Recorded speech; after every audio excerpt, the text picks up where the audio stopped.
Miss Marple and Seven Murders on Christmas Day. Welcome to Cafe Tales, dear listeners. I'm your host, Ailey, and I want to begin by saying how truly grateful I am for each of you who chooses to spend your time here. It warms my heart to know that these stories bring comfort and joy to such a wonderful community of listeners. Preparing every mystery takes time and care, but seeing how much you enjoy them makes it all worthwhile. It means the world to me that our little community continues to grow, and I'm delighted that so many of you are part of it. If you haven't already, please consider subscribing. It helps our channel grow and allows us to bring you even more stories to enjoy together. Chapter 1: Crackers and Charades. The frost lay thick upon the grounds of Ashgrove Hall that Christmas morning of 1953, transforming the sprawling estate into a crystalline wonderland that might have graced a Victorian Christmas card. Miss Jane Marple, settling her fur tippet more securely about her shoulders as she alighted from the motor car, paused to admire the ancient elm trees that stood sentinel along the drive, their bare branches etched against the pale December sky like delicate tracery. "How perfectly lovely," she murmured to Lady Bantry, who had kindly offered to convey her to the Christmas luncheon at Ashgrove Hall. One quite forgets, living so quietly in the village, how imposing these old houses can be. Dolly Bantry, resplendent in burgundy velvet and fox fur, linked arms with her dear friend as they approached the imposing Tudor frontage. "Reginald does like to put on a show," she observed with characteristic directness. "Though I must say, Hester has done wonders with the decorations this year. Look at that holly arrangement above the door." Indeed, the great oak door was framed with an elaborate display of holly and ivy, their dark green leaves glistening with frost, red berries bright as drops of blood against the winter morning. Miss Marple's keen eyes, trained by years of village observation, noted the meticulous way the greenery had been wired and twisted into place. Such attention to detail spoke of patient, skillful hands. The door swung open before they could ring, revealing a young woman of perhaps 28, tall and graceful, with dark hair swept back in the fashionable Victory Roll style. Her smile was warm and welcoming, though Miss Marple detected a certain tension about her eyes that seemed at odds with the festive occasion. "Lady Bantry, Miss Marple, how wonderful that you could come. I'm Hester Pomeroy, Sir Reginald's niece. Do come in out of this frightful cold." The great hall of Ashgrove was a symphony of Christmas cheer. Garlands of holly and ivy draped the ancient oak beams, while a magnificent fir tree stood in the corner, its branches heavy with glass baubles and tinsel that caught the light from the blazing log fire. The air was rich with the scent of roasting goose mince pies and the sharp, clean fragrance of pine. "Hester, my dear," said a portly gentleman, emerging from what appeared to be the morning room, "are these our final guests? Excellent. We can proceed to the dining room without further delay." This, Miss Marple surmised, must be Sir Reginald Pomeroy himself. He was a man of perhaps 60, with iron-gray hair and the bearing of one accustomed to command. His manner was cordial enough, yet she caught something of the autocrat in his sharp blue eyes, and the way he gestured for attention rather than asking for it. "Miss Marple," he said, extending a firm handshake. "Delighted to meet you at last. Dolly has spoken of you often. I understand you have something of a reputation for, shall we say, solving puzzles." Before Miss Marple could reply, Hester deftly intervened. "Uncle Reginald, you mustn't monopolize our guests. There are introductions to be made, and cook will be quite cross if we delay luncheon much longer." The drawing-room beyond held the remainder of the party. A young man with pleasant, open features and the unmistakable bearing of a former soldier rose from beside the fire. His dark hair was neatly combed, his Sunday suit well pressed, but clearly not expensive. When Hester moved to his side, the affectionate way she touched his arm told Miss Marple everything she needed to know about their relationship. "This is John Brent," Hester said, a note of pride creeping into her voice. "My fiancé. John was in the army until recently. Mr. Brent's handshake was firm, his smile genuine, though Miss Marple noted the way his eyes sought Sir Reginald's face, as if seeking approval that was not forthcoming. The older man's expression had grown decidedly cooler at the introduction. Near the window stood a woman of middle years, handsome rather than beautiful, dressed in subdued navy blue that suggested mourning not entirely put aside. Her manner was quietly dignified, though her hands betrayed a slight tremor as she set down her sherry glass. "Mrs. Lydia Forrester," Hester explained, "a dear family friend." Mrs. Forrester acknowledged the introduction with a nod that was polite but reserved. Miss Marple, with her instinct for such things, sensed that the designation of family friend might not tell the complete story. Where Sir Reginald was concerned, the remaining gentleman was fussing with what appeared to be a strand of fairy lights near the mantelpiece. He was a thin, nervous man of perhaps 40, with prematurely graying hair and the precise movements of someone who took great pride in getting details exactly right. "Theo Grant," he called over his shoulder, not pausing in his work. "Terribly sorry, but these wretched bulbs simply will not behave properly. There's nothing worse than Christmas lights that won't illuminate when required. Theo is our resident stage manager," Hester explained with evident fondness. "He's transformed the whole house into a Christmas wonderland." Dr. Peter Lyle, the local physician, completed the party. He was a man of 50-odd years with the comfortable, reassuring manner of a country doctor, his weathered hands speaking of countless nights spent attending the sick. He greeted Miss Marple with particular warmth, having heard much of her reputation from various patients in St. Mary Mead. The luncheon itself was a triumph of traditional Christmas fare. The goose was perfectly roasted, the pudding rich with brandy and bright with silver charms. The conversation animated, if occasionally strained. Miss Marple noted the way John Brent seemed to choose his words carefully when addressing Sir Reginald, and how the older man's responses carried an undercurrent of disapproval that cast a subtle shadow over what should have been purely festive proceedings. It was during the pudding course that Sir Reginald made his curious announcement. Rising from his chair, he patted his breast pocket with evident satisfaction, his eyes sweeping the table with something that might have been malicious pleasure.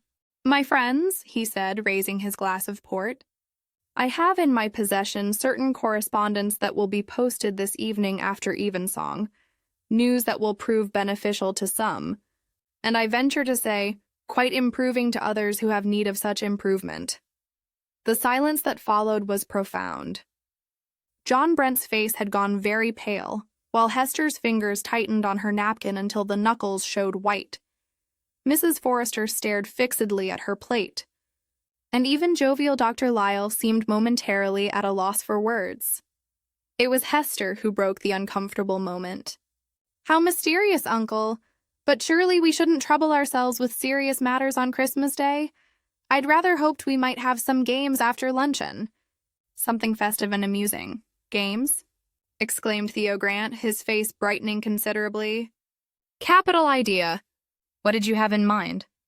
Hester's smile held a quality that Miss Marple found difficult to define.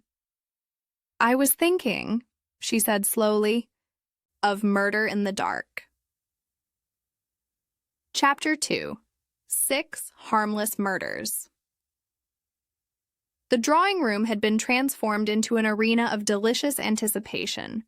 After the remains of Christmas pudding had been cleared away and the coffee served, Hester had taken charge with the efficient manner of one accustomed to organizing entertainment. The heavy curtains had been drawn against the early winter dusk, and Theo Grant was busily adjusting the electric lights to create the proper atmosphere for their game. "Now then," Hester announced, producing a pack of well-worn playing cards from the writing desk. "Let me explain the rules for those who may be unfamiliar with Murder in the Dark. It's really quite simple, and tremendous fun." Miss Marple settled herself in a comfortable chair near the fireplace, her knitting bag at her side. She had played similar games in her youth, though never, she reflected, in quite such an elaborate setting. Her pale blue eyes took in the arrangement of the room with interest. 2 large sofas faced each other across the Persian carpet, with several armchairs clustered near the hearth. The back corridor, she noted, led toward the servants' stairs in the older part of the house. "We shall need exactly as many cards as there are players," Hester continued, shuffling the deck with practiced ease. "Among them will be the Ace of Spades, which designates our murderer, and the King of Hearts, which marks our detective. The remaining cards are quite innocent, I'm afraid." She counted the assembled company. 8 of us. Perfect. When I deal the cards, you must look at yours secretly. The person who receives the Ace of Spades becomes the murderer, but must not reveal this fact. Similarly, our detective, the holder of the King of Hearts, keeps silent for the moment. Sir Reginald, who had been examining his port glass with evident satisfaction, looked up with interest. "And then what occurs?" "All the lights go out," Hester replied, her eyes sparkling with anticipation. "The murderer moves about in the darkness and kills someone by touching them on the shoulder. The victim must then cry out dramatically and fall down dead. When this happens, everyone calls for lights, and our detective must examine the scene and attempt to deduce the murderer's identity." John Brent shifted uncomfortably in his chair. "Seems rather an elaborate business for a simple game." "Oh, but that's what makes it exciting," Theo interjected, testing a light switch near the door. "The drama, the suspense. I've rigged the switches so I can control the stair lighting from here as well. Adds to the atmosphere, don't you think?" Dr. Lyle chuckled. "Provided no one actually breaks their neck stumbling about in the dark." "Nonsense," said Sir Reginald briskly. "Perfectly safe if one uses common sense, though I suppose that's rather asking too much of some people." His glance toward John Brent was barely concealed. Miss Marple noticed how Hester's fingers tightened almost imperceptibly on the cards at this remark, though her voice remained cheerfully light. "Shall we begin, then? I do think games are so much more amusing when one doesn't overthink them." The first round commenced with considerable excitement. Hester dealt the cards with the fluid movements of one quite familiar with the process, and Miss Marple observed that she invariably cut the deck herself before dealing, laughing that she possessed a professional dealer's luck from countless evenings of bridge. The lights went out, plunging the room into complete darkness, save for the faint glow from the fireplace. There was a moment of suspenseful silence, broken by the rustle of movement and suppressed giggles. Then Mrs. Forrester's voice rang out in theatrical anguish. "Oh, I am undone. Murdered most foully!" When Theo restored the lights, they found Mrs. Forrester collapsed dramatically across one of the sofas, one hand pressed to her brow in the finest tradition of the stage. Her paper crown from the Christmas crackers sat askew, lending an almost comical note to her demise. "Excellent performance," declared Sir Reginald approvingly. "Now then, detective, who do you suspect?" Young John Brent, revealed as the holder of the King of Hearts, made a great show of examining the scene before pointing an accusing finger at Dr. Lyle. The physician protested his innocence with mock indignation, but Theo Grant was dramatically unmasked as the true culprit, brandishing the Ace of Spades with evident pride, and so it continued. 6 rounds of murder in the dark, each more elaborate than the last. Theo himself fell victim in the second round, expiring with operatic flourishes at the piano bench. John Brent met his theatrical end sprawled across a footstool, while Dr. Lyle succumbed with convincing medical accuracy near the hearth. Miss Marple found herself oddly fascinated by the patterns that emerged. Each victim, she noted, fell in the main body of the room, never near the back corridor or the shadowed areas beyond the primary seating arrangement. The murderer seemed to prefer targets within the comfortable circle of sofas and chairs, though whether this was by design or mere coincidence, she could not say. More intriguing still was Hester's handling of the cards. After each round, she gathered them with swift efficiency, always ensuring she performed the shuffle and cut before the next deal. Miss Marple's sharp eyes detected something curious about two of the cards. The Ace of Spades and King of Hearts bore tiny imperfections along their top edges, minute scratches or burrs that might escape casual notice, but would be instantly recognizable to practiced fingertips. "How remarkable," she murmured to Lady Bantry during a brief interlude when Theo was adjusting the fairy lights. "Such an elaborate game, and yet how orderly it all seems." Dolly Bantry glanced around the room with less observant eyes. "Orderly? My dear Jane, it appears quite chaotic to me. All this falling about in the dark and crying out dramatically." But Miss Marple had noticed other details that struck her as noteworthy. The holly arrangements along the back staircase banister showed evidence of careful wire work, neat, precise twists that spoke of milliner's training or similar expertise. A small length of black thread had somehow become caught in the varnish of the newel post, its presence inexplicable but somehow significant. Most puzzling of all, the key to the fuse cupboard, normally kept safely locked away, lay openly on a side table, as though placed there for convenience. Sir Reginald, meanwhile, had grown increasingly jovial as the evening progressed, though his joviality carried a sharp edge that made Miss Marple think of a cat playing with a mouse. He patted his breast pocket frequently, as though reassuring himself that his mysterious correspondence remained safely in place. "Splendid entertainment, my dear Hester," he declared after the 6th round had concluded with Lady Bantry's admirably dignified demise near the fireplace, "though I confess I'm rather hoping to take a more active role in the proceedings. One grows weary of being merely a spectator." Hester's smile was brilliant, though something in her eyes reminded Miss Marple of winter sunlight on ice. Beautiful, but somehow treacherous. "Oh, but Uncle, I've saved the best for last. One final round to crown our evening's entertainment." She moved to gather the cards once more, her movements as graceful and practiced as a dancer's. "This time, I think we should make it properly dramatic. All lights out, even the corridor lighting. Theo, let us have complete darkness for our grand finale." Theo nodded eagerly, his hands already moving toward the switches. "Capital idea. Nothing like absolute darkness to heighten the suspense." Sir Reginald rubbed his hands together with evident anticipation. "Now you're talking sense, girl. Let's have some real excitement." As Hester began to shuffle the cards for the 7th and final time, Miss Marple felt an odd chill that had nothing to do with the December weather outside. There was something about this final round that troubled her, though she could not yet put her finger on precisely what it might be. The cards were dealt with the same practiced efficiency, and Miss Marple found herself holding a harmless 7 of clubs. Around the room, she sensed the familiar tension as players examined their hands in secret. But this time, the atmosphere seemed different somehow, charged with an electricity that went beyond mere playful anticipation. "Everyone ready?" Hester called out, her voice bright with excitement. "Then let the final murder commence." The lights went out, plunging Ashgrove Hall into Stygian darkness. Chapter 3. The 7th Round. The darkness that descended upon the drawing room of Ashgrove Hall was absolute.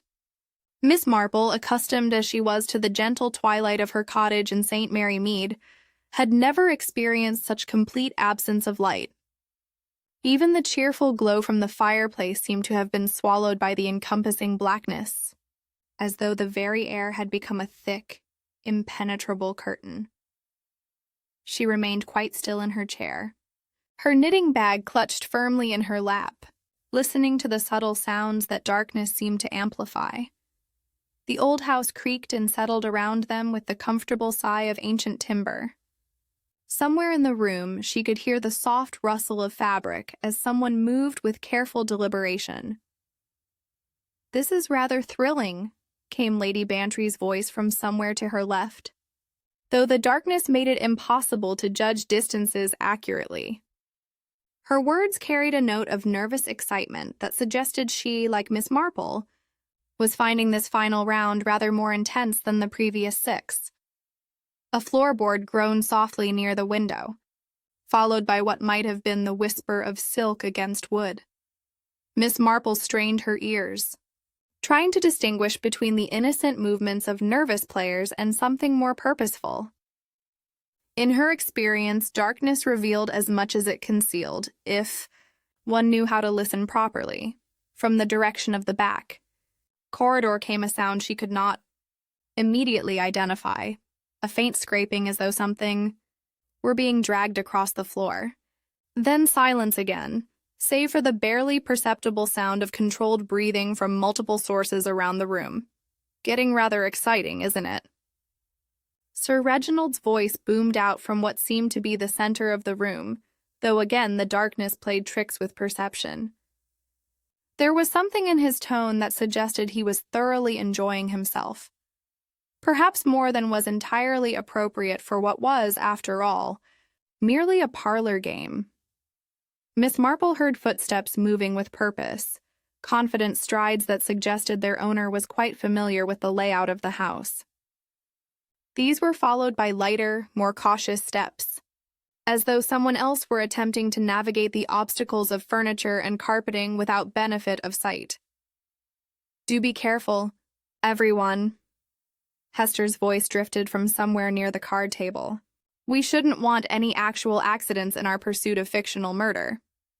The irony of her words was not lost on Miss Marple, who had begun to feel an inexplicable sense of unease about this final round. Something in the quality of the silence seemed different from the previous games, more charged, more deliberately orchestrated.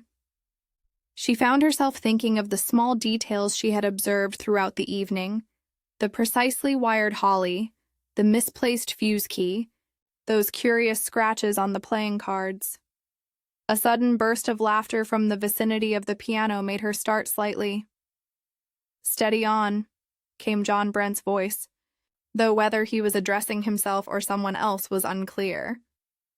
"Rather like being inside a coal scuttle, isn't it?" "Adds to the authenticity," replied Theo Grant from what sounded like the doorway leading to the back corridor. Nothing like genuine darkness to stimulate the imagination. Miss Marple could hear Sir Reginald moving again, his footsteps confident and determined. He seemed to be heading toward the back of the room, away from the main seating area where the previous murders had occurred. This struck her as curious, given that all the earlier victims had met their theatrical ends within the comfortable circle of sofas and chairs. "I say," came Dr. Lyle's voice, tinged with mild concern. "This is rather more thorough than our previous attempts, isn't it? Can barely see my hand in front of my face." "All part of the plan," Hester replied, and Miss Marple detected a note of satisfaction in her voice that seemed oddly inappropriate for mere game-playing. "Theo has been most helpful in ensuring we achieve the proper effect." The sound of movement near the back corridor grew more pronounced. Miss Marple could distinguish what seemed to be 2 sets of footsteps, one heavy and confident, the other lighter and more measured. The heavier steps appeared to be ascending, presumably taking the back staircase that led to the upper floors of the old house. Then came a sound that chilled Miss Marple to the bone. A sharp cry, cut off almost before it had begun, followed, immediately by a heavy, sickening thud that echoed through the darkness with horrible finality. This was no theatrical performance, no playful shriek of mock terror. This was the sound of genuine catastrophe, I say. John Brent's voice rang out sharp with alarm. That didn't sound quite right. The silence that followed was profound and terrible. Miss Marple could hear her own heart beating in the darkness, could sense the collective intake of breath from the other players as the awful realization began to dawn that something had gone dreadfully wrong. "Lights?" Lady Bantry's voice cracked with sudden panic. "For heaven's sake, get the lights on." There was a fumbling sound near the door, followed by Theo Grant's voice, high and strained. "I'm trying." The switch isn't responding properly. More fumbling. The click of switches being thrown repeatedly. Then finally, blessed illumination as the electric lights blazed back to life. Miss Marple blinked against the sudden brightness, her eyes adjusting quickly to take in the scene before her. The drawing room appeared much as they had left it, with one crucial exception. Termau. Reginald Pomeroy was nowhere to be seen, though his absence was explained by the terrible sounds they had heard from the back corridor. "Where is he?" Mrs. Forrester whispered, her face pale as parchment. Dr. Lyle was already moving toward the back corridor, his medical training overriding any hesitation. Miss Marple followed, though her elderly legs prevented her from matching his pace. Behind them came the others, their footsteps uncertain, their voices hushed with apprehension. At the foot of the back staircase, they found Sir Reginald Pomeroy. He lay crumpled against the stone floor of the corridor, his body twisted at an angle that spoke eloquently of the violence of his fall. His head rested against the ancient flagstones in a spreading pool of crimson that caught the light from the overhead fixture with horrible clarity. Dr. Lyle knelt beside the fallen man, his practiced hands moving with professional efficiency. After what seemed an eternity, but was probably no more than a few moments, he looked up with a grave expression that told them everything they needed to know. "I'm afraid he's dead," he said quietly. "His skull has been fractured against the stone. The fall must have been considerable." "Fool," Hester whispered. "But how? Why would he have been on the stairs in the darkness?" Miss Marple's attention was drawn to the banister of the back staircase. The holly arrangement that had been so carefully wired in place was now disturbed. Several sprigs hung at odd angles. One piece lay on the floor near Sir Reginald's body, its wire binding twisted and broken.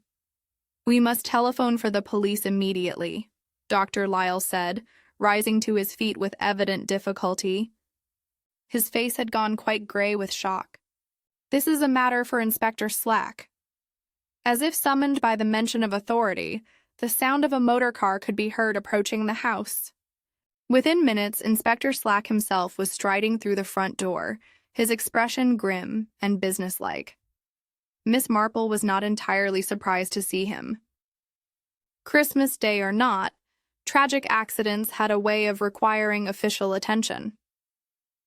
"Well then," the inspector said after a brief examination of the scene, "appears straightforward enough.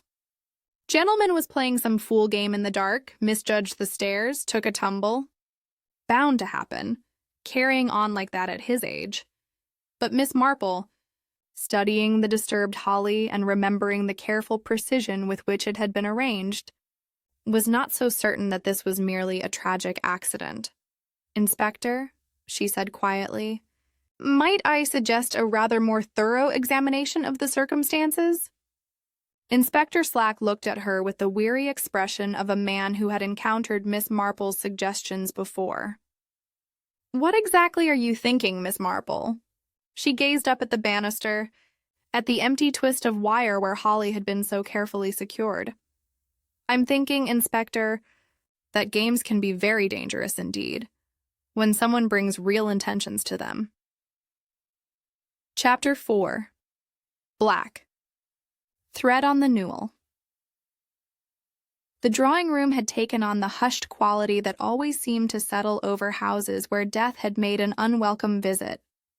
Inspector Slack had requested that the party remain together while he conducted his initial examination, and they sat in uncomfortable silence, the festive decorations now seeming almost mocking in their cheerful abundance.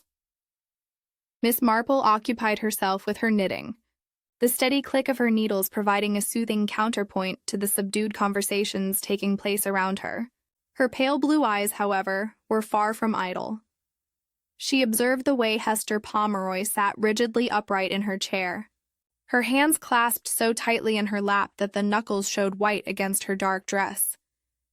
John Brent hovered protectively near his fiancée, though his own face bore the strained expression of a man grappling with shock, and something that might have been relief. dreadful business," murmured Dr. Lyle for perhaps the third time, mopping his brow with a handkerchief despite the December chill that seemed to have penetrated the room. Poor Reginald. To think that a simple game could end so tragically. Mrs. Forrester had withdrawn into herself, her earlier theatrical demeanor replaced by a somber dignity that spoke of genuine grief, or perhaps something more complex. Theo Grant fidgeted continuously with his spectacles, polishing them with obsessive attention, as though he could somehow clarify the terrible events of the past hour. Lady Bantry moved to sit beside Miss Marple, her voice dropping to a whisper. "Jane, dear, you don't truly believe this was merely an accident, do you? I saw your expression when you examined that banister." Before Miss Marple could reply, Inspector Slack reappeared from the back corridor, his notebook clutched in one meaty hand. His expression suggested a man who preferred his cases to be straightforward and was mildly irritated to find complications arising. "Well then," he announced to the assembled company, "seems clear enough what occurred. Sir Reginald, caught up in the excitement of your game, took the back stairs in complete darkness, misjudged his footing, took a tumble, struck his head on the stone floor." Tragic, but hardly mysterious. "If I might venture a question." "Inspector," Miss Marple said gently, setting aside her knitting with deliberate care, "has anyone examined the staircase itself with particular attention?" Inspector Slack's expression suggested he was not entirely pleased by this interruption. "Examined it? Of course I've examined it, Miss Marple. Stone steps, wooden banister, holly decorations. Nothing out of the ordinary, except for a bit of disturbance where the deceased fell against the greenery." "Aha, yes, the holly arrangements," Miss Marple murmured. "Might we take a closer look at those? With proper lighting, of course. I find that details often reveal themselves more clearly under careful scrutiny." With evident reluctance, Inspector Slack led the way back to the scene of the tragedy. Dr. Lyle had covered Sir Reginald's body with a tablecloth from the dining room, lending the scene a dignity that the violent circumstances of death had temporarily stolen. Miss Marple approached the foot of the staircase with the measured steps of one who understood the importance of observation. Lady Bantry, ever faithful, followed close behind, though she held her handkerchief ready and kept her gaze carefully averted from the covered form on the flagstones. "Now then," Miss Marple said, producing a small magnifying glass from her reticule, "let us see what the banister might tell us." She began her examination at the bottom of the staircase, working her way methodically upward. The holly had indeed been disturbed. Several sprigs hung at unnatural angles, their glossy leaves dulled with dust and their red berries scattered across the stone floor, but it was at the newel post where the banister began its ascent that she paused with particular interest. "Inspector, might I trouble you for a candle? The electric light, though adequate for general purposes, can sometimes cast shadows that obscure important details." With obvious impatience, Inspector Slack procured a candle from the drawing-room mantelpiece. Miss Marple held it close to the newel post, adjusting the angle of her illumination with the precision of an artist studying a canvas. "Most interesting," she murmured, extending her hand toward the varnished wood. Between her thumb and forefinger, she captured several thin strands of what appeared to be black thread, so fine as to be nearly invisible, yet unmistakably present in the shallow groove where the varnish had settled over the years. "What's that you found?" Inspector Slack demanded, leaning closer with newfound attention. "Black sewing silk, I believe," Miss Marple replied, examining the strands in the candlelight. "Very fine quality, the sort used for delicate work. See how the ends have been snapped rather than cut? That suggests they were pulled taut and then broken under sudden stress." She moved to the top of the staircase, her examination becoming even more meticulous. The uppermost riser showed a curious mark, a faint scuff in the old wood polish positioned at precisely ankle height. It was barely visible, no more than a thin line across the warm timber, but its placement struck Miss Marple as remarkably deliberate. "Dolly, dear," she called softly, "might you bring the candle a bit closer?" "Yes, just there. Now then, observe this marking. See how it runs straight across the step, as though something had been stretched tight at this exact height?" Lady Bantry peered over Miss Marple's shoulder, though her expression suggested she was not entirely certain what she was meant to be observing. "I'm afraid I don't quite see a line, my dear." Someone stretched a line across this step, positioned at the precise height to catch an unsuspecting ankle. The black silk threads caught in the newel post varnish are remnants, pulled free when the line snapped under the weight of Sir Reginald's fall. Inspector Slack's skepticism was evident in his voice. "You're suggesting someone deliberately set a trap? But why would anyone want to harm Sir Reginald? And how could they have known he would take the back stairs during the game?" Miss Marple's attention had moved to the holly arrangement directly above the marked step. Here, the careful wirework that had so impressed her earlier in the evening showed signs of recent disturbance. One sprig hung at an odd angle, its supporting wire cut cleanly through, leaving only a small twist of metal still attached to the banister rail. "Inspector," she said thoughtfully, "you mentioned that this appeared to be a tragic accident during a harmless game. But consider the evidence before us. The black silk positioned precisely to trip someone ascending these stairs. The holly wire that has been cut, not torn or pulled loose, but cut with a sharp implement. The careful timing that ensured complete darkness during the crucial moment."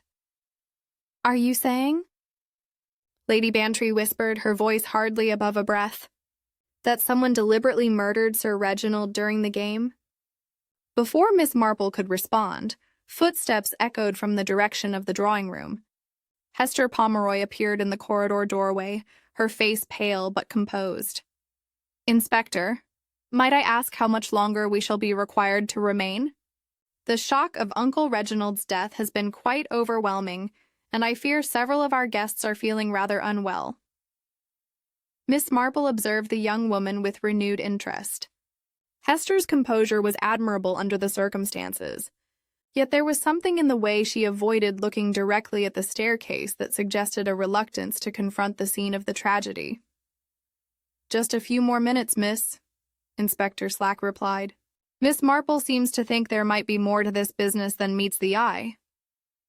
Hester's gaze flickered briefly to Miss Marple, and in that moment, the elderly lady caught something that confirmed her growing suspicions. Fear, carefully controlled but unmistakable, lurked behind the young woman's steady brown eyes. "Of course," Hester said quietly, "we must naturally cooperate fully with your investigation. Though I confess, I cannot imagine what more there could be to discover about such a tragic accident." Miss Marple folded the black silk threads carefully in her handkerchief, her mind already beginning to piece together the intricate puzzle that was taking shape before her. Games, she reflected, could indeed be dangerous when someone brought deadly serious intentions to what should have been harmless entertainment. "Inspector," she said with quiet authority, "I believe we shall need to examine several other matters with considerable care. This was no accident, and the murderer is still among us." Chapter 5, The Fuse with Silver Foil. The revelation that Sir Reginald's death might not have been accidental cast a pall over the assembled company, one that went far beyond the natural grief occasioned by sudden tragedy. Inspector Slack, his earlier confidence in a simple explanation now somewhat shaken, found himself regarding each member of the Christmas party with the suspicious eye of a man who'd learned not to take appearances at face value. Miss Marple, meanwhile, had returned her attention to what might have seemed like minor details, but which her long experience had taught her were often the most significant clues of all.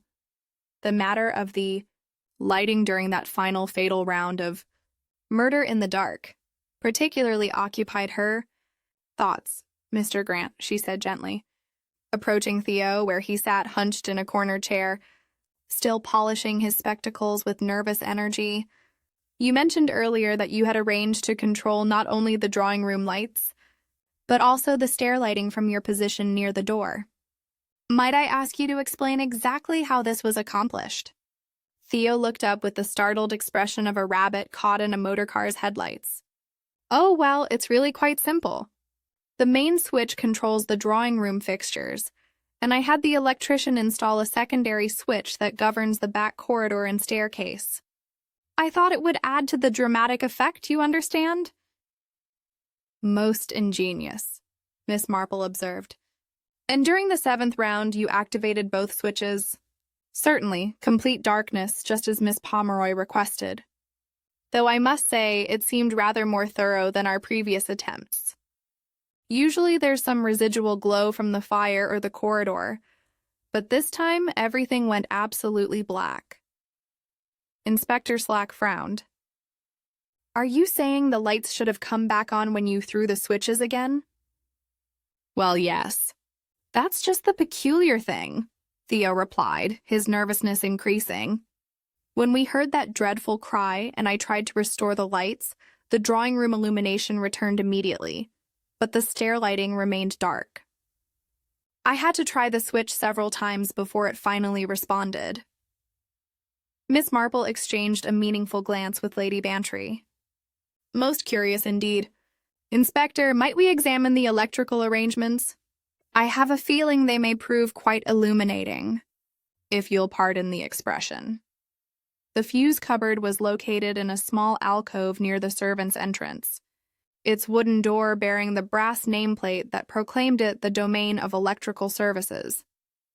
Inspector Slack produced his torch, though Miss Marple noted that the cupboard key, which logic suggested should have been safely locked away, lay openly on a nearby shelf. "Rather convenient that the key was so readily accessible," she murmured, more to herself than to the inspector. The interior of the cupboard revealed the neat array of porcelain fuse holders that governed the house's electrical supply. Inspector Slack played his torch beam across them systematically, and it was Miss Marple who first noticed the irregularity. "Inspector, might you direct your light to that fuse, 3rd from the left? The one that controls the stair circuit. I believe what they discovered proved most enlightening indeed. The fuse cartridge, that should have contained the proper electrical component, had been bridged with a small twist of silver. Foil, unmistakably the wrapper from a chocolate sweet, folded with neat precision and positioned so that the circuit would remain interrupted regardless of the switch position." "Extraordinary," Inspector Slack muttered, carefully extracting the makeshift bridge with his handkerchief. "Someone deliberately sabotaged the lighting to ensure the back stairs remained dark." Miss Marple examined the silver foil with interest.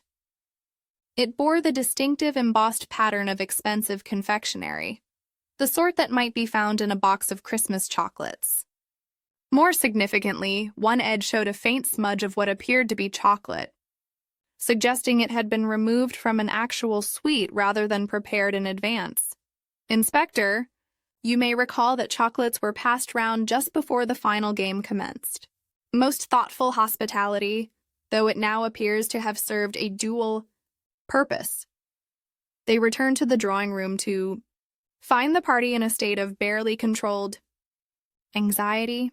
Hester Pomeroy sat with her hands folded in her lap, though Miss Marple noticed a telltale smear of silver on the fingertip of her right glove, so faint as to be nearly invisible, but present nonetheless for those who knew where to look.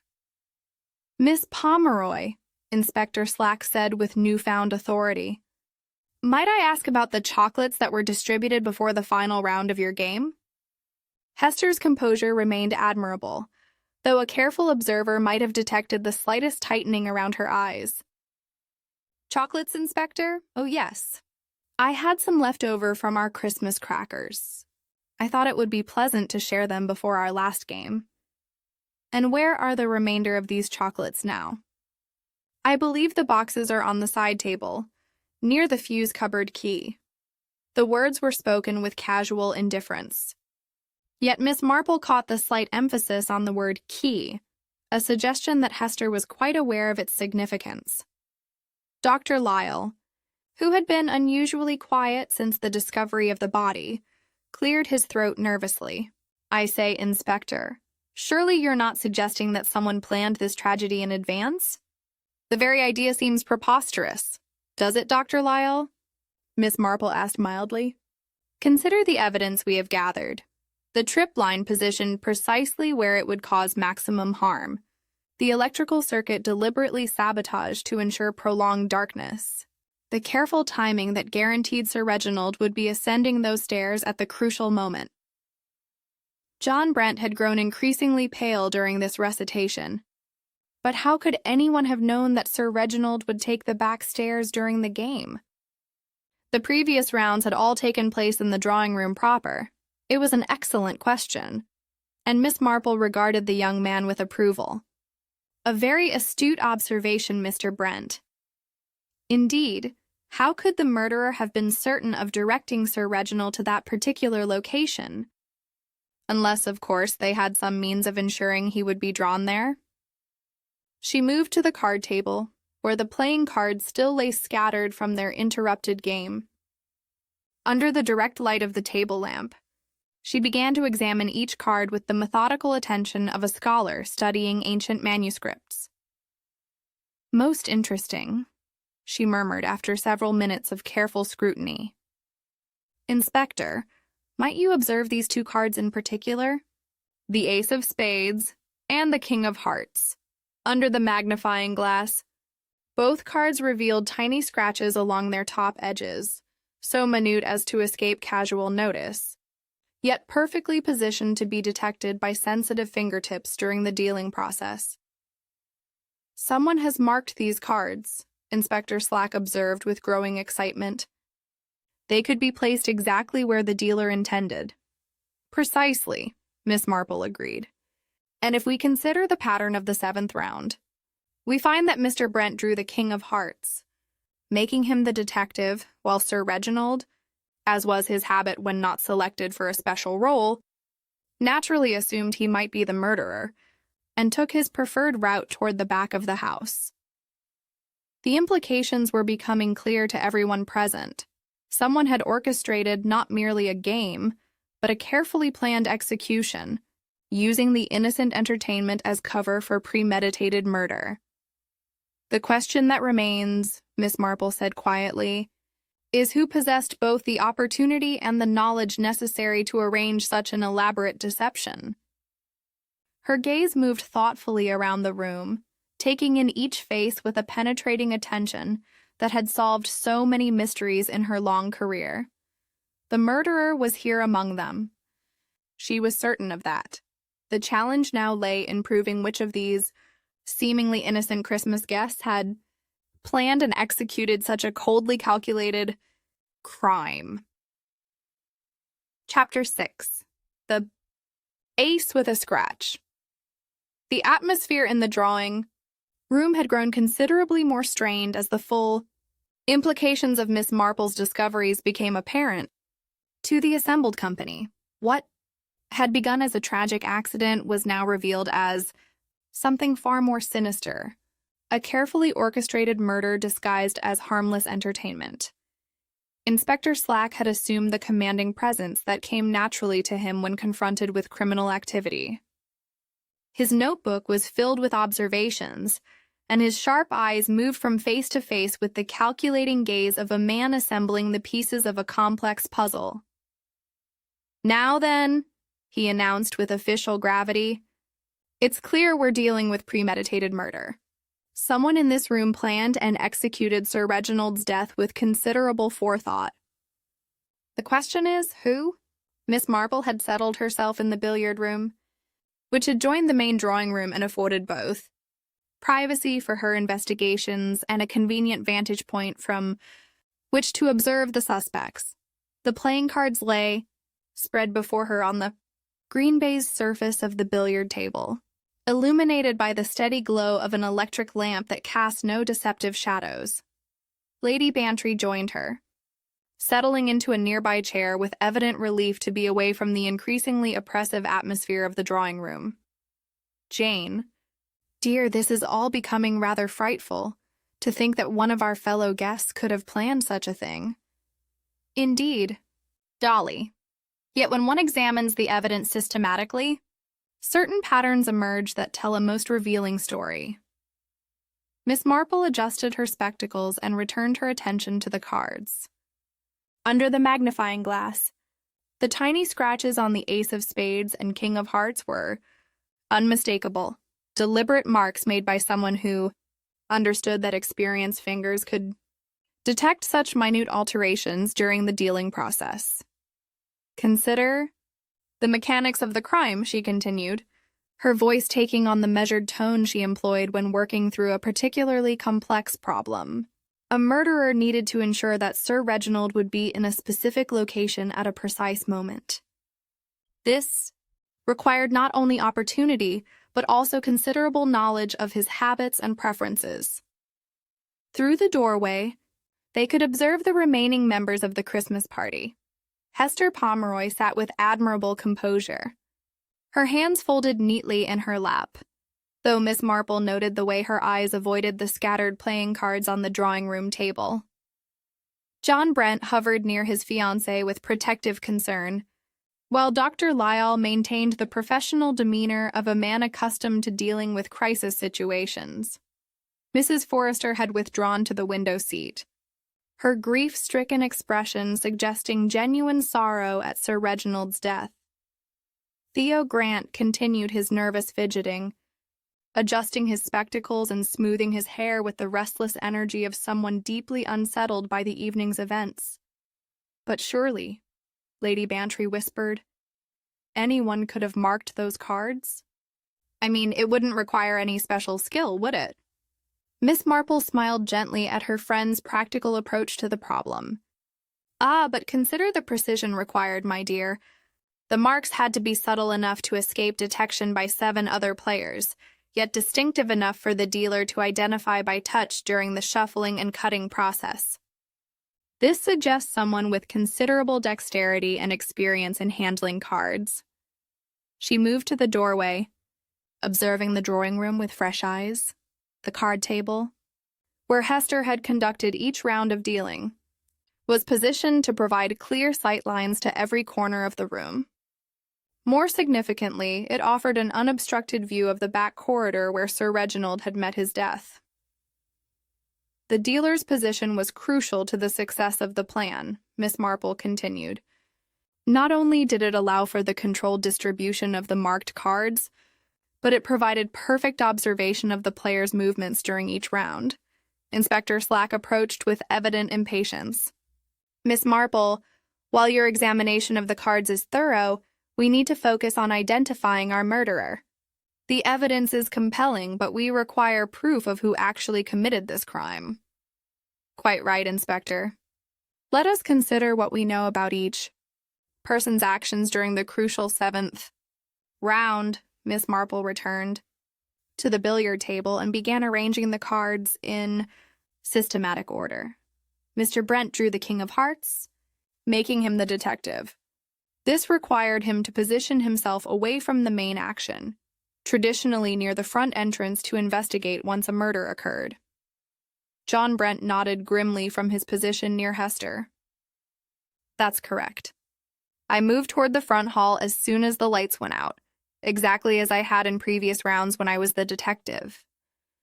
Sir Reginald, finding himself without a special role, naturally assumed he might be selected as the murderer and took his customary route toward the back of the house.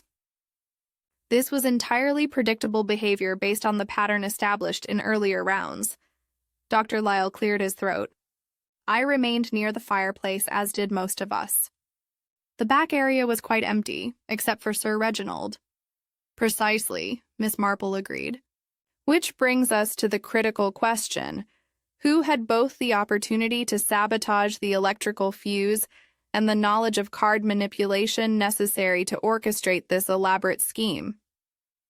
She moved to examine the fuse cupboard key once more, noting its convenient placement on the side table. The timing required for this crime was extraordinary. The fuse had to be bridged after the 6th round, but before the 7th. The trip line needed to be set during the brief interval when attention was focused on distributing chocolates and preparing for the final game. Theo Grant looked up nervously. But surely any of us could have accessed the fuse cupboard. The key was readily available. True, Mr. Grant, but consider the precision required. The chocolate foil had to be folded exactly right to bridge the circuit properly. Too loose, and it wouldn't maintain contact. Too tight, and it might have blown the main electrical system. This suggests someone with practical knowledge of such matters. Miss Marple's gaze moved thoughtfully around the room, taking in each suspect with careful attention. The murderer had demonstrated considerable technical skill, intimate knowledge of the house's layout, and remarkable insight into human psychology. There is one more crucial element, she observed quietly. The person who committed this crime had to possess detailed knowledge of Sir Reginald's habits and preferences. They needed to predict not only his movements during the game, but his likely reactions to specific situations. The weight of her words settled over the company like a shroud. Someone among them had studied Sir Reginald Pomeroy with deadly intent, learning his patterns and exploiting his predictable responses to orchestrate his murder. With chilling efficiency, the question that remains, Miss Marple concluded, is which of you possessed all these qualifications? And more importantly, what motive could have driven someone to such elaborate and calculated revenge? Chapter 7. Holly Wire and a Snip. The investigation had reached that delicate stage where theories begin to crystallize into certainties, and Miss Marple found herself drawn once again to the physical evidence that would ultimately provide the key to unlocking this carefully constructed puzzle. The holly arrangements, which had seemed merely decorative that morning, now held secrets that could expose a murderer. Inspector Slack had become increasingly methodical in his approach, a transformation that Miss Marple viewed with quiet approval. He stood now at the foot of the back staircase, examining the disturbed greenery with the focused attention of a man who had learned to respect the significance of seemingly trivial details. "Miss Marple," he called, "you mentioned earlier that one of these sprigs showed signs of having been cut rather than torn. Might you point out the specific evidence?" Miss Marple approached with careful steps, her magnifying glass at the ready. The banister's Christmas decoration, which had appeared so festive and welcoming earlier in the day, now told a story of deliberate sabotage. She directed the inspector's attention to a sprig near the uppermost newel post, where the holly's natural binding had been severed with surgical precision. "Observe the cut end of this wire, Inspector," she said. "See how clean the separation is? This was not damaged accidentally during Sir Reginald's fall. Someone used a sharp instrument, scissors, most likely, to cut through the binding at exactly the right moment. The severed wire had left behind a small stub, perhaps 2 inches in length, still twisted around the banister rail. But it was what Miss Marple discovered next that provided the most damning evidence yet. In the gilt match trough that sat upon a small table near the staircase entrance, partially concealed, beneath a collection of spent matches, lay the missing piece of holly wire. What made this discovery particularly significant was the tiny strand of black silk that remained attached to one end, twisted with the same neat precision that characterized all the evening's murderous preparations. "Extraordinary attention to detail," Inspector Slack murmured, carefully extracting the wire with his handkerchief. "Our murderer thought to dispose of the evidence, but failed to account for this small remnant." Miss Marple nodded thoughtfully. "Indeed, Inspector. And notice how the silk has been snipped rather than broken. The cut is clean and precise, suggesting the use of small, sharp scissors designed for delicate work." This observation prompted a thorough search of the drawing room, with particular attention paid to the personal belongings of their suspects. It was Lady Bantry who made the crucial discovery. Her sharp eyes caught the glint of metal within Hester Pomeroy's elegant beaded reticule. "I say, Miss Pomeroy," Lady Bantry called with the forthright manner that had always characterized her approach to uncomfortable situations. "What charming little scissors you have here. Are they antique?" Hester's composure, which had remained admirably steady throughout the evening's increasingly uncomfortable revelations, showed the first signs of genuine strain. Her voice carried a slight tremor as she replied, "They belong to my grandmother. I keep them for small tasks, cutting ribbon from Christmas crackers and such." Inspector Slack examined the tiny scissors with considerable interest. They were beautifully crafted, with silver blades no longer than 2 inches and handles decorated with mother-of-pearl inlay.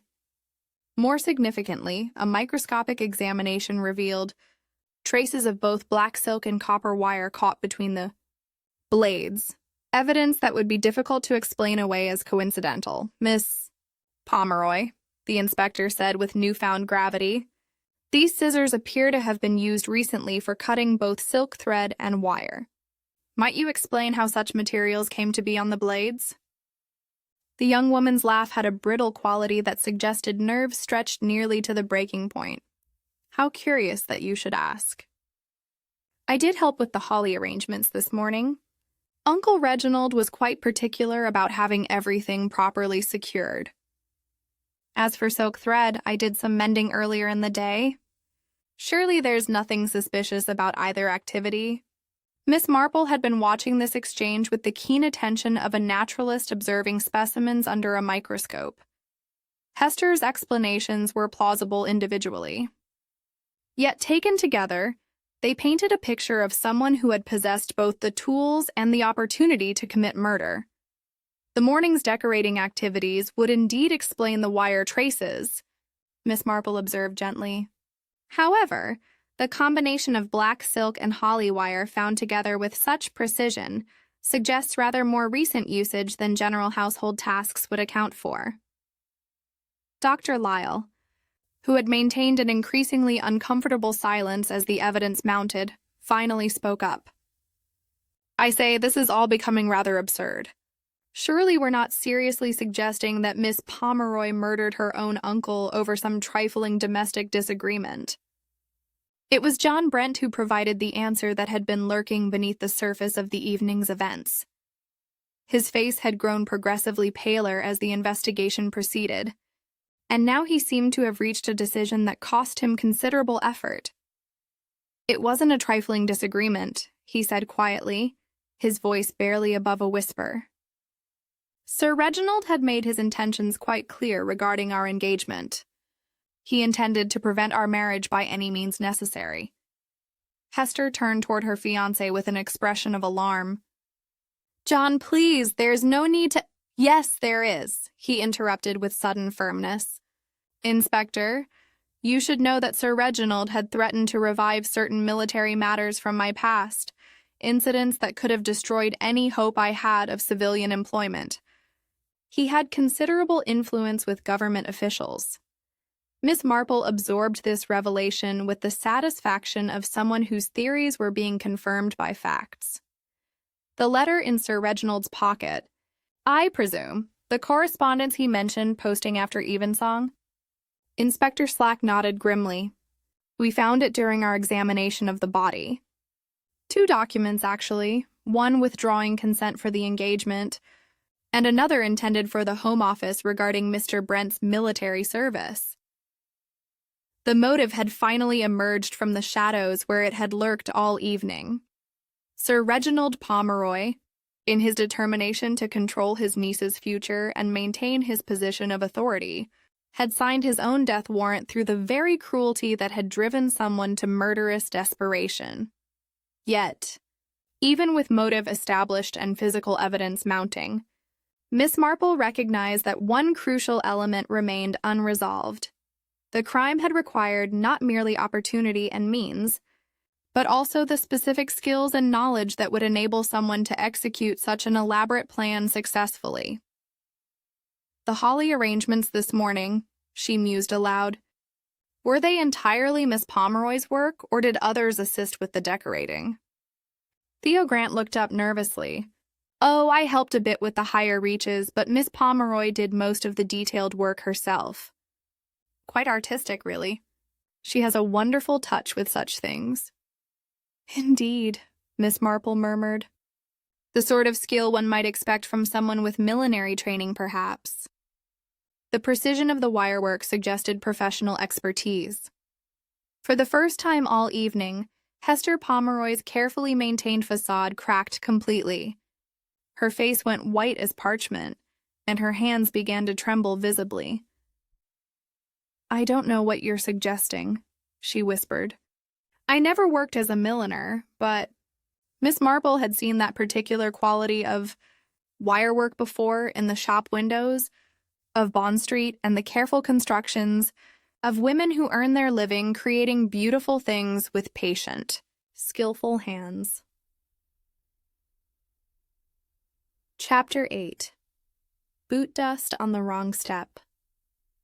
Evidence was mounting with the inexorable weight of mathematical proof, yet Miss Marple knew that Inspector Slack would require more than circumstantial details to make an arrest that would satisfy the requirements of law. The physical traces they had uncovered told a compelling story, but the final piece of the puzzle lay in understanding exactly how the murderer had positioned the fatal trap with such deadly precision. It was Dr. Lyle who inadvertently provided the next crucial observation, as the physician knelt beside the covered form of Sir Reginald Pomeroy to make his final examination before the body was removed. He called out with puzzlement evident in his voice, "Inspector, there's something rather odd about the deceased's boots. The right one shows traces of white dust, while the left appears quite clean. Most peculiar, considering both feet would have encountered the same surfaces during his fall." Miss Marple approached with renewed interest, her keen eyes focusing on this latest detail. The boot in question bore distinct traces of chalky white powder, concentrated on the toe area, as though Sir Reginald had kicked against something coated with the substance just before his fatal tumble. Chalk dust, I believe, she observed after careful examination. But where in this house would one encounter such material? The floors are all stone or polished wood, neither of which would produce such residue. Lady Bantry, ever helpful in her practical way, provided the answer. Oh, that would be from the nursery upstairs. The children were here earlier in the week and marked out a hopscotch court with chalk on the old schoolroom floor.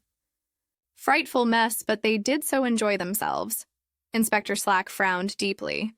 But the nursery is 2 floors above this location. How would chalk from there come to be on Sir Reginald's boot if he fell here on the back stairs? This question prompted a thorough examination of the staircase itself, with particular attention paid to the uppermost step, where Miss Marple had earlier discovered the scuff mark, indicating the tripline's position. What they found provided the most damning evidence yet of the murderer's meticulous preparation. The top step's riser, the vertical surface that faced upward, bore faint traces of the same chalky white residue. However, the horizontal treads both above and below showed no such marking, suggesting that the chalk had been deliberately applied to this specific location for a particular purpose. Most ingenious, Miss Marple murmured, kneeling carefully to examine the evidence. The murderer used chalk to mark the precise height for positioning the trip line.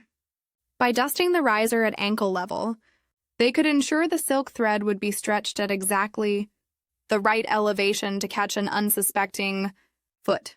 The methodical nature of the crime's preparation was becoming increasingly apparent. Someone had studied the staircase with an engineer's precision, calculating angles and measurements to guarantee the fatal outcome. After the trap had served its purpose, the chalk markings on the treads had been carefully wiped away, though the telltale residue on the riser had been overlooked in the darkness. Inspector Slack nodded grimly. So our murderer went up to the nursery, obtained chalk, marked the step for positioning the trip line, then cleaned away the evidence afterward. This shows extraordinary premeditation. Indeed, Miss Marple agreed. But there's another element that troubles me considerably. She turned to Dr. Lyle. You mentioned that Sir Reginald's spectacles were found in his breast pocket rather than on his nose. This seems most unusual for a gentleman who habitually wore them for close work or navigation in dim light. Dr. Lyle looked uncomfortable under this scrutiny. Yes, that did strike me as odd. Sir Reginald was quite particular about wearing his glasses when using the stairs, particularly in reduced lighting. He once told me that his depth perception wasn't what it used to be. This revelation cast new light on the crime's methodology. Sir Reginald, a cautious man by nature, would normally have taken care to put on his spectacles before attempting the back stairs in darkness. That he had not done so suggested. He had been provoked into hasty movement, perhaps by some urgent sound or call that demanded immediate investigation. Someone deliberately lured him to the stairs. Miss Marple concluded quietly. He was encouraged to move quickly, without taking his usual precautions. The murderer understood his character well enough to manipulate his responses with deadly efficiency. The psychological portrait of the crime was becoming as clear as the physical evidence. This was not a crime of passion or sudden opportunity, but a carefully orchestrated execution that had exploited every aspect of Sir Reginald's personality and habits. Hester Pomeroy had grown increasingly silent as these revelations mounted. She sat rigidly upright in her chair, her hands clasped so tightly that the knuckles showed white against her gloves. John Brent stood beside her with the protective stance of a man watching his world crumble around him. The chalk traces tell us something else of considerable importance. Miss Marple continued her analysis. Whoever applied them had to know the exact layout of the house, including the location of the nursery and the children's recent activities. This suggests intimate familiarity with Ashgrove Hall and its routines. Mrs. Forrester stirred in a corner chair, her voice carrying a note of distress. Surely you're not suggesting that one of the family could have... She broke off, unable to complete the terrible thought. I'm suggesting, Miss Marple replied gently, that murder most often occurs within the circle of those who know their victim best. Strangers rarely possess the detailed knowledge of habits and weaknesses that this crime required. Theo Grant had been fidgeting increasingly throughout these revelations, his nervous energy manifesting in the constant adjustment of his spectacles and the smoothing of his hair. Finally, he could contain himself no longer. This is all becoming rather nightmarish, he burst out. To think that someone we know, someone we've spent Christmas Day with, could have planned such a terrible thing. It's like something from a sensation novel. Life, I'm afraid, sometimes proves more dramatic than fiction, Miss Marple observed. The human heart is capable of both great love and great hatred, often existing side by side in the same person. The room had grown oppressively silent, the weight of accumulated evidence creating an atmosphere thick with unspoken accusations. Everyone present understood that they were witnessing the final moments before a murderer would be unmasked, yet no one seemed eager to reach that inevitable conclusion. Inspector Slack cleared his throat with official authority. Based on the evidence we've gathered, the marked cards, the sabotaged fuse, the tripline materials, and now the chalk markings, it's clear we're dealing with someone who possessed both detailed knowledge of this house and considerable technical skill. Miss Marple nodded slowly. Indeed, Inspector. Someone who combined the patience of a craftsman with the ruthlessness of an executioner. The question that remains is whether our murderer will confess to their crime, or force us to present our case piece by piece. Chapter 9. The letter by the bell, the sealed envelope that Inspector Slack had discovered in Sir Reginald Pomeroy's breast pocket proved to be the final key that unlocked the mystery of motive, transforming what had been a puzzle of method into a complete understanding of murderous intent. The contents, when revealed, cast a harsh light on the domestic tensions that had simmered beneath the surface of what should have been a joyous Christmas celebration. Miss Marple examined the envelope with her customary attention to detail before Inspector Slack broke the wax seal. The address was written in Sir Reginald's bold, authoritative hand, directed to the Postal Service for collection after evensong, a detail that provided a grim chronology to his final hours. "Note the quality of the seal, Inspector," she observed quietly. "It has been opened and resealed, though with considerable care. The original wax shows a hairline crack, and there are traces of household sealing wax over the original impression. Someone examined these contents before Sir Reginald's death." The first document was precisely what John Brent had feared, a formal withdrawal of consent for his engagement to Hester Pomeroy. Sir Reginald's language was coldly legal and utterly final, citing concerns regarding the moral character and financial prospects of the intended bridegroom as grounds for his decision. But it was the second document that revealed the true vindictiveness behind Sir Reginald's actions addressed to the Home Office. It contained a detailed account of John Brent's court-martial proceedings in Italy, along with Sir Reginald's recommendation that the young man be barred from any position requiring security clearance or public trust.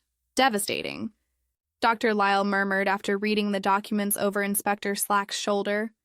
"This would have destroyed any hope Mr. Brent had of respectable employment."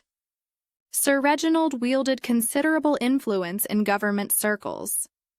John Brent had grown ashen as the contents were revealed, though his voice remained steady when he spoke. "The court-martial was for a minor infraction, failure to properly account for supplies during a confused retreat. I was reprimanded and reduced in rank, nothing more. But Sir Reginald chose to interpret it in the worst possible light." Miss Marple watched Hester Pomeroy's face carefully during these revelations. The young woman's composure had cracked completely.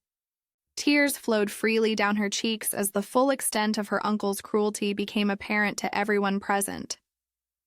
"He promised me this morning that he had improving news for certain people," Hester whispered, her voice breaking with emotion. "I never imagined he could be so heartlessly vindictive. John had already suffered enough for his mistake." Inspector Slack frowned as he examined the resealed envelope more closely. "Miss Marple, you're suggesting that someone read these letters before Sir Reginald's death? That would require considerable boldness, given the risk of discovery." "Indeed, Inspector. Yet consider the evidence before us. The seal has been carefully opened and resealed with household materials. The timing suggests this occurred sometime during the day, perhaps while Sir Reginald was occupied with other Christmas preparations." Lady Bantry shifted uncomfortably in her chair. "But surely only someone with access to the house could have managed such a thing. It's not the sort of activity one could pursue with others about." Mrs. Forrester looked up from her corner with an expression of dawning understanding. "Hester was up very early this morning, arranging flowers and seeing to the final decorative touches. She would have had ample opportunity to search Sir Reginald's study without interruption." The accusation hung in the air like smoke from a snuffed candle. All eyes turned to Hester, who seemed to shrink into herself under the collective gaze of the assembled company. I was concerned about his threats," she admitted in a voice barely above a whisper. "He had been making such ominous comments about John's past, and I feared what he might do. I thought if I could read his correspondence, I might understand how serious his intentions were." Theo Grant, who had been unusually quiet during these revelations, suddenly spoke up with agitation. "Good Lord, Hester, you couldn't have known what those letters contained. Surely the knowledge alone wouldn't have driven you to such extreme measures. but Miss Marple had been studying. The young woman's face with a penetrating attention that had solved so many mysteries over the years. What she saw there was not the shock of someone discovering terrible news, but the resigned despair of someone whose worst fears had been confirmed. "You already suspected the contents, didn't you, Miss Pomeroy?" she said gently. "Your uncle had made his intentions clear through his previous actions and statements. The letters merely confirmed what you had already feared would come to pass." Hester nodded miserably. He had been making inquiries about John's military service for weeks.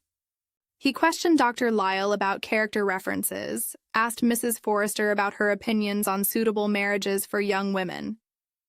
I knew he was building a case against our engagement. The motive had finally emerged in its full tragic complexity. This was not a crime born of sudden passion, but the desperate action of a young woman who saw her future happiness being systematically destroyed by a man who valued control more than the well-being of those under his authority. Inspector Slack consulted his notebook with the methodical approach of a man assembling a legal case. So we have motive established through the letters, opportunity demonstrated through Miss Pomeroy's access to the house and her early morning activities, and method proven through the physical evidence we've gathered. But surely, John Brent interjected with desperate hope, others had similar access and opportunity. Mrs. Forrester has been a frequent visitor to this house. Dr. Lyle knows the layout as well as any family member.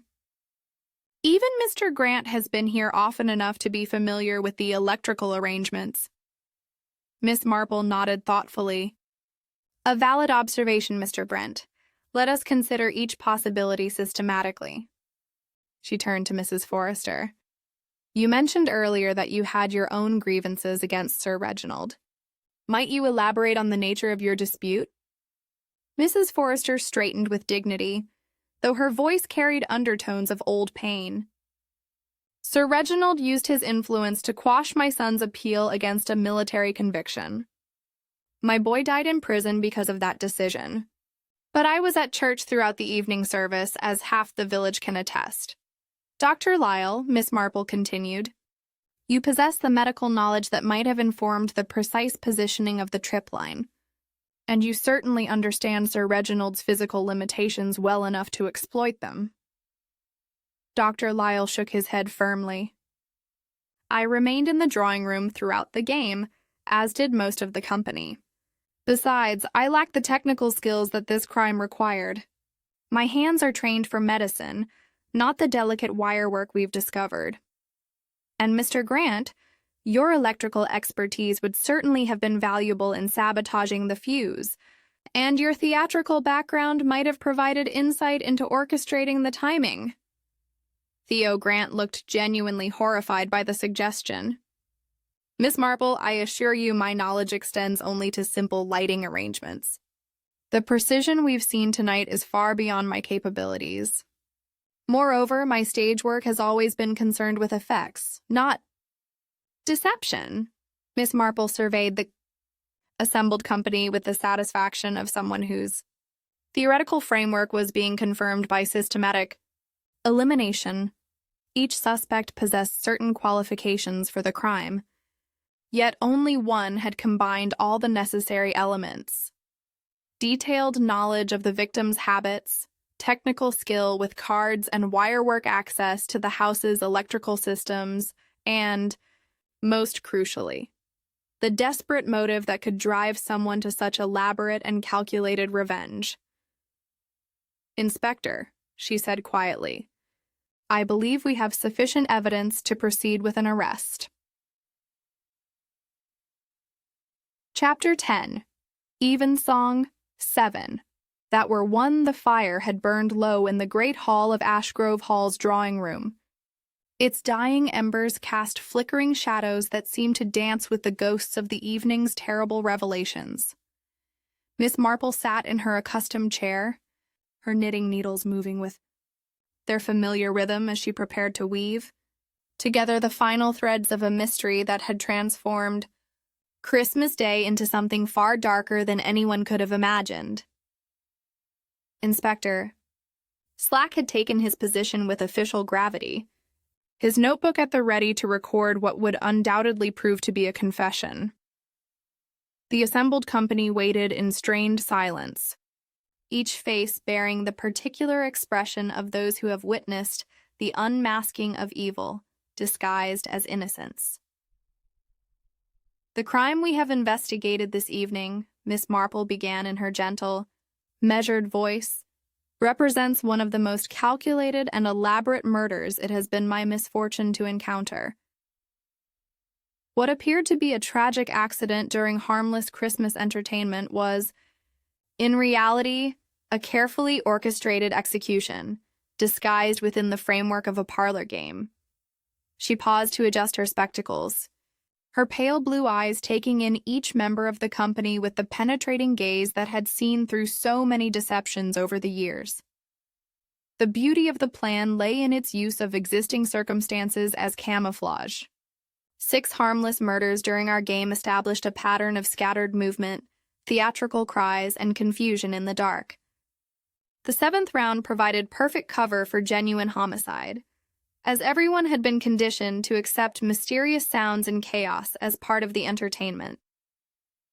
Hester Pomeroy sat frozen in her chair, her face pale as winter moonlight, her hands clasped so tightly that the circulation had been cut off entirely. Beside her, John Brent maintained his protective stance, though his expression had taken on the hollow quality of a man watching his dreams crumble into dust. The technical aspects of the crime demonstrate remarkable forethought and skill, Miss Marple continued. The electrical fuse was bridged with chocolate wrapper foil, a material that would conduct current when the switch was thrown, but maintain the circuit interruption when desired. This guaranteed prolonged darkness for the crucial 7th round, far beyond what had occurred in previous games. She lifted the marked playing cards from the side table, displaying them under the lamp's steady illumination.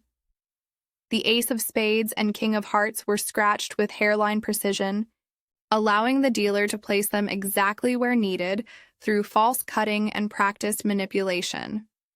Mr. Brent, as the detective, was sent toward the front entrance. Meanwhile, Sir Reginald, finding himself without a designated role, naturally gravitated toward his preferred hunting ground at the rear of the house. Dr. Lyle shifted uncomfortably in his chair. But how could the murderer have been certain that Sir Reginald would take the back stairs at that precise moment? "An excellent question, Doctor," Miss Marple replied. "The answer lies in understanding Sir Reginald's character and his predictable responses to certain stimuli. He was a man who prided himself on being in control, on catching others in moments of weakness or error. When the lights went out for the final time, someone made a sound, perhaps a deliberately clumsy movement or a whispered word, that drew him toward the back staircase, with the eagerness of a hunter pursuing prey. The trip line itself had been positioned with surgical precision. Its height was calculated using chalk marks, ensuring Sir Reginald's ankle would encounter the silk thread at exactly the right angle to produce a catastrophic fall.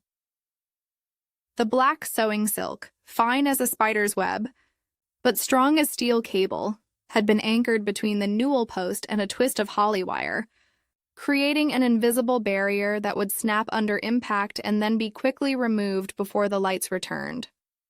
The holly wire was cut with embroidery scissors, Miss Marple observed, glancing meaningfully at Hester's reticule, and the severed piece disposed of in the gilt match trough along with the remaining silk.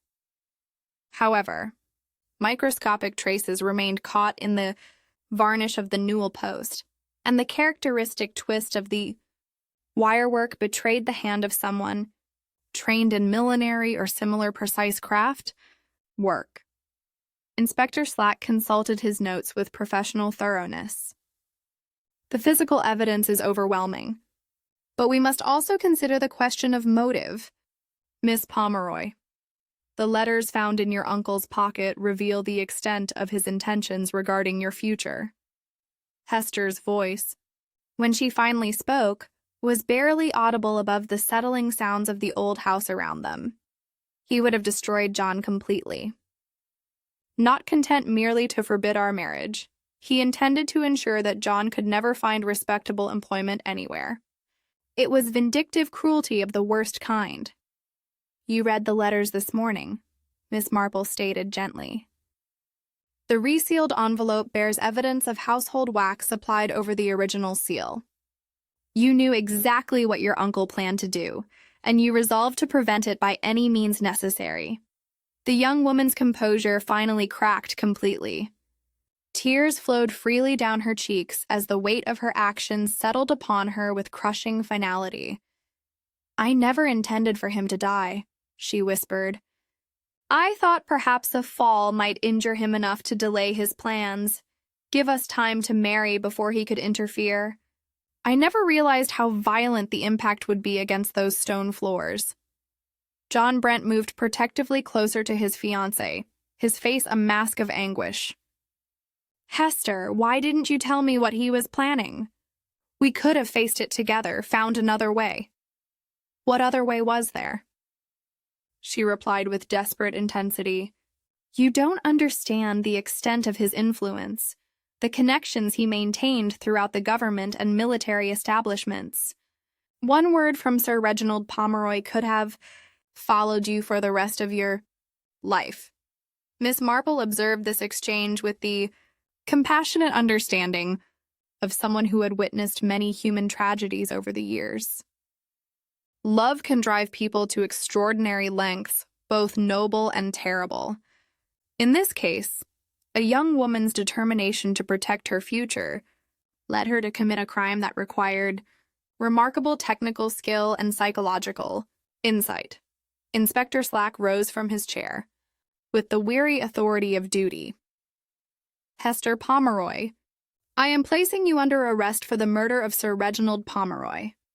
You are not obliged to say anything, but anything you do say may be given in evidence." The arrest proceeded with a formal dignity that British law required, though the sight of Hester being led away in handcuffs cast a pall over everyone present that no amount of legal necessity could diminish. John Brent followed at a distance, his face bearing the expression of a man whose world had collapsed around him in the space of a few terrible hours. As the official proceedings concluded, and the last of the evidence was gathered, Miss Marple found herself alone with Lady Bantry in the drawing-room, where the evening's entertainment had begun with such innocent intentions. "7 murders on Christmas Day," Lady Bantry murmured, echoing the sensational headlines that would undoubtedly appear in the morning papers, though only one was real. "How dreadfully clever, and how very tragic." Miss Marple folded her knitting with careful precision, her movements reflecting the methodical nature of a mind that had unraveled such a complex mystery. "Games can be dangerous things, my dear Dolly, when people bring genuine malice to what should be harmless entertainment. It is always the small domestic details that reveal the truth. A scratch on a playing card, a twist of wire, a fragment of chocolate foil." Outside, the church bells of St. Mary Mead drifted across the frosty fields, calling the faithful to evensong with their ancient message of peace and redemption. Inside Ashgrove Hall, the remnants of Christmas decorations seemed to mock the tragic events they had witnessed, their festive brightness dimmed by the shadow of murder, most carefully planned and coldly executed.